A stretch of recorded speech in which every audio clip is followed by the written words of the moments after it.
prendre part à ce forum de la 3e université des acteurs non étatiques. Cette plateforme innovante est un cadre d'échange, de partage et de réflexion entre les différents acteurs du développement. Permettez-moi de saluer la participation des différentes parties prenantes, État, société civile, secteur privé, acteurs du développement et partenaires, et la pertinence du sujet qui nous réunit, le plan Sénégal émergent avec et par les citoyens.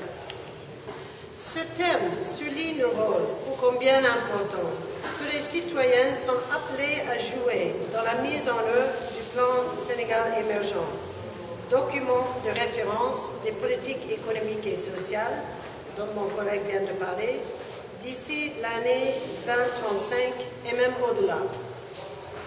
Mesdames, Messieurs, comme vous le savez, le Sénégal se caractérise par une population majoritairement jeune.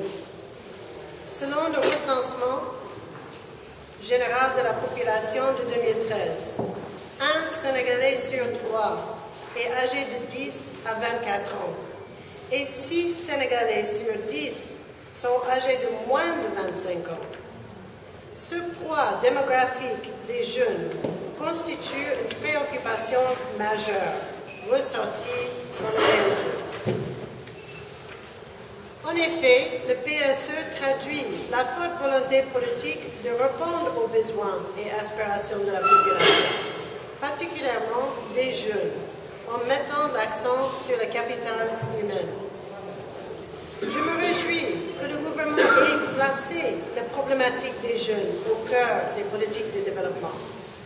Le Sénégal ne pourra s'engager sur la voie de l'émergence que lorsque les jeunes seront en bonne santé, instruits, bien formés et équipés pour saisir les opportunités de développement.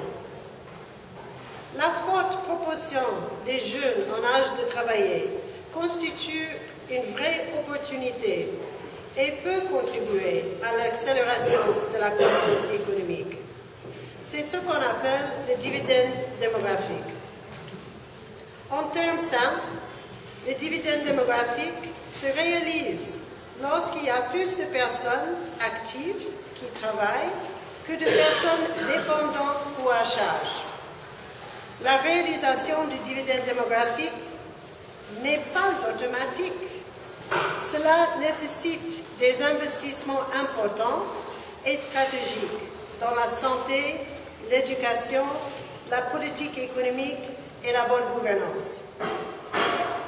Mesdames, Messieurs, la spectaculaire croissance économique des pays de l'Asie de l'Est est due au fait que ces pays ont su saisir l'opportunité du dividende démographique.